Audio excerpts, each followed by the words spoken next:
ရားပြီးဉာဏ်ဖြတ်မလောက်ကြနဲ့တဲ့ကောင်းစဉ်ကလောကမှာတချို့လူတွေကကျေးဇူးတရားကိုနားမလည်ကြတဲ့သူတွေရှိတယ်။အောင်မြင်သွားပြီးအစဉ်ပြေသွားပြီဆိုရင်အနောက်ကလူကိုဘုရားပြီးဉာဏ်ဖြတ်သဘောမျိုးလှုပ်သွားတဲ့သူတွေရှိတယ်။ဘုရားပြီးဉာဏ်ဖြတ်ဆိုတဲ့စကားကဘုရားမှာတော့အသုံးဝင်ကောင်းဝင်ပေမဲ့တကယ်တမ်းလူပေါင်းလူလောကမှာဆိုရင်ဒီစကားဟာကျေးဇူးမဲ့ကိုဖြစ်စေတဲ့စကားတစ်ခုပဲ။တချို့ကမဆိုင်ပါဘူးမလိုပါဘူးငါကြိုးစားလို့ငါဖြစ်တာပဲဘယ်သူမှကျေးဇူးတင်စရာမလိုပါဘူးလို့တွေးတတ်ကြတယ်ဒါကြောင့်လေတချို့လူတွေဆိုရင်ဘဝတွေပြန်ပြီးပြက်ကြရတာပေါ့လောကမှာကျေးဇူးတင်ထိုက်တဲ့သူအလေးထားရမယ့်သူတွေကိုကိုအောင်မြင်သွားလဲမမေ့ရဘူး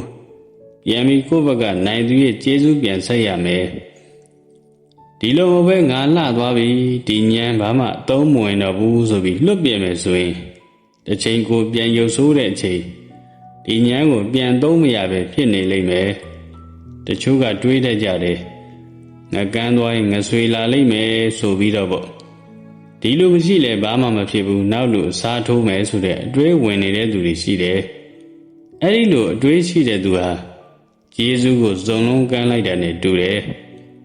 ဘာကျေးဇူးလဲဘာတစ်ခုမှကျေးဇူးမရှိဘူးငါကောင်းလို့ငါဖြစ်လာတာဆိုပြီးတွေးမယ်ဆိုရင်အတိတွေကမ်းပြီးနောက်ပိုင်းဘဝတောင်ပြန်ပြီးပြတ်သွားနိုင်တယ်နော်တချို့က